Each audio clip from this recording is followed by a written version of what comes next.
భారతీయతతో కూడుకున్న కళ్యాణాలు జరగాలి. భారతీయతతో కూడుకున్నటువంటి సాంప్రదాయసిద్ధమైనటువంటి సాంసారిక జీవనం వాళ్ళకి లభించాలి. తద్వారా వాళ్ళు సుఖజీవనం చేయాలి.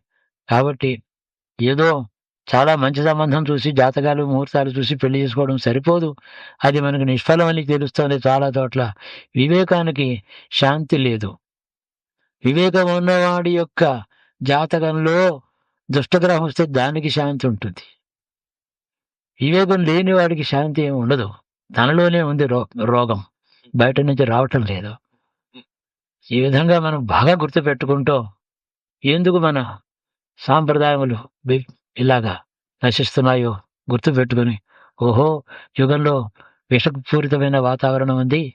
నేను ఏ క్రియ చేసినప్పటికీ, ఏ రిఫార్మ్ చేసినప్పటికీ, ఏ బోధ చేసినా, ఏ సంస్థను స్థాపించినా అది దానివల్ల కాదు. కేవలం ఈశ్వర అనుగ్రహం. అందరి అంతఃకరణలో మళ్ళీ పునరుజ్జీవనం పొందాలి. ఇదొకటే నా శరణ్యం. ఇంతకన్నా నేను అడగదలిచింది, చేయగలిగింది ఏమీ లేదు అని గుర్తుపట్టుకుంటే అది తదధీన వృత్తి ఏర్పడుతుంది. అహంకారంతో దేశాన్ని, సమాజాన్ని నేను ఉద్ధరిస్తాను. నేనేదో కొత్త శాసనాన్ని ప్రవేశపెడతాను.